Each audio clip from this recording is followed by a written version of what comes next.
दोस्तों, राजा रघुवंशी हत्याकांड आप सब लोगों को पता है कि उसके मारने में उसकी पत्नी ने क्या ट्रिक अपनाई थी अपने बॉयफ्रेंड के साथ मिलकर। सेम ट्रिक को, सेम हत्याकांड को दोबारा से दोहराया गया है, अब की बार पुणे के लोहागढ़ किले में। जानकारी के मुताबिक मैं आपको बता दूं, सिया ने अपने होने वाले पति केतन को मारने के लिए अपने बॉयफ्रेंड चेतन को बुलाया और उसको 400 फुट गहरी खाई में धकेल दिया। अगर आपको नहीं पता तो मैं बता देता हूं कि केतन एक पुणे के बिजनेसमैन का बेटा है और जो सिया है उसकी शादी उससे होने वाली थी। सिया का एक बॉयफ्रेंड है, उसका नाम चेतन है, तो आप इसमें कंफ्यूज मत होना। सिया का होने वाला पति का नाम केतन है और उसके बॉयफ्रेंड का नाम चेतन है। सिया ने और चेतन ने दोनों ने मिलकर होने वाले पति को 400 फुट गहराई में धकेल कर मार दिया। और इसकी शुरुआत कहां से हुई? यह कोई लव मैरिज नहीं है, यह दोनों की अरेंज मैरिज होने वाली थी। दो परिवार ने बैठकर आमने सामने बातें कर कर अच्छे से ये रिश्ता किया है। सिया भी एग्री थी और केतन भी एग्री था, दोनों ने बात भी की है, जब जाके ये रिश्ता पक्का हुआ था। तो ये घूमने के लिए लोहागढ़ किले गए और सिया के दिमाग में क्या चल रहा था ये केतन को 0% भी नहीं मालूम था। ये 2 दिन पहले भी वहां घूमने के लिए गए थे, तो आप उन दोनों की हंसते हुए की ये वीडियो देखो, जिसमें 1% भी कोई देखकर नहीं बता सकता कि सिया के दिमाग में क्या चल रहा है। तो वो अपने घर चले जाते हैं और 19 तारीख को सिया का बर्थडे होता है।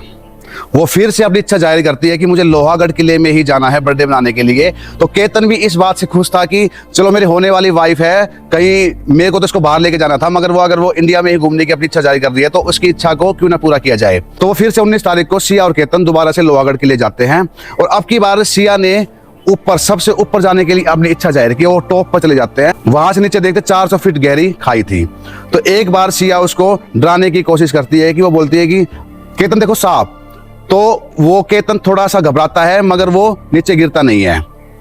तो सिया का यहाँ प्लान फेल हो जाता है और फिर उसके पीछे पीछे उसका बॉयफ्रेंड भी आया हुआ था चेतन। दोनों ने मिलकर 400 फुट नीचे गहरी खाई में धक्का दे दिया और उसने, सिया ने फिर पुलिस को फोन भी किया है कि ऐसे ऐसे मेरे होने वाले पति केतन का पैर फिसल कर नीचे खाई में चले गए हैं, ताकि किसी को शक ना हो। तो वहां पर पुलिस ऊपर आ जाती है और आगे बताती है कि यहाँ से उनका पैर फिसला और वो नीचे चले गए हैं। तो 3 घंटे के सर्च ऑपरेशन के बाद जब नीचे केतन की बॉडी मिलती है और उसको हॉस्पिटल ले जाया जाता है, हॉस्पिटल जाने के बाद वो अपनी अंतिम सांस लेता है और डॉक्टर उसे मृत घोषित कर देते हैं। यहाँ पर सिया को लगा कि सब नॉर्मल हो गया है, किसी को कुछ पता नहीं चलेगा, मगर जो पुलिस थी उसको थोड़ा शक होता है और जब वो अपनी सर्च कार्रवाई करती है तो पता चलता है कि सिया और सिया के बॉयफ्रेंड ने, चेतन ने, दोनों ने मिलकर केतन को 400 फीट नीचे गहरी खाई में धकेल दिया है। और यहाँ से उनका प्लान का सबको पता चलता है, जो आप औरों की वीडियो देख चुके हो और मैं आपको जो बता रहा हूँ। अब मेरा जो क्वेश्चन है वो ये है कि जब अरेंज मैरिज होती है, दोनों परिवार बैठकर बातें करते हैं, रिश्तेदार भी आते हैं, छोरा छोरी आपस में एग्री होते हैं, जब रिश्ता होता है तो उसे अरेंज मैरिज करते हैं। मेरे समझ से एक बात परे है कि जो ऐसा काम करते हैं वो सोच भी कैसे सकते हैं कि वो बच जाएंगे। अरे जब शादी नहीं करनी थी, अपने बॉयफ्रेंड के साथ ही शादी करनी थी, तो क्यों रिश्ता बना रहे हो, क्यों दूसरे के बेटे को मार रहे हो? अरे तुम्हें तो मरना है ही है, दूसरे परिवार के चिराग को क्यों बुझा रहे हो? मेरा ये एक क्वेश्चन है पूरे भारत देश से कि जब रिश्ता पसंद ना हो तो रिश्ता नहीं करना चाहिए, और जो रिश्ता पसंद होने के बाद भी ये ऐसे कांड, हत्याकांड बाहर निकल कर आते हैं तो खून खोलने लगता है कि जब नहीं करना था तो दूसरे के घर का चिराग क्यों बुझाया।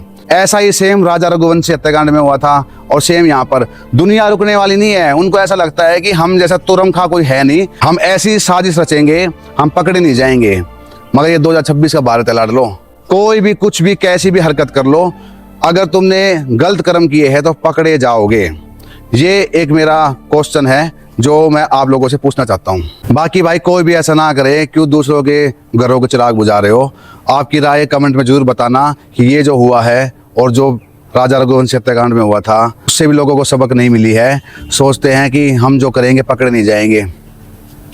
सोचो ही मत, गलत करोगे गलती होगा तुम्हारे साथ। बाकी भाई आप अपनी राय को कमेंट करके बता सकते हैं, मैं हमेशा कमेंट के जवाब देता हूं और आपके भी दूंगा। तो मैं इंतजार करूंगा आपके राय के, आपके विचार के, जो आप मेरे कमेंट बॉक्स में जाके अपने व्यक्त कर सकते हैं। बाकी आपको मेरी वीडियो अगर अच्छी लगी तो लाइक, शेयर और फॉलो भी कर लेना अपने भाई को। बाकी भाई राम राम सबको।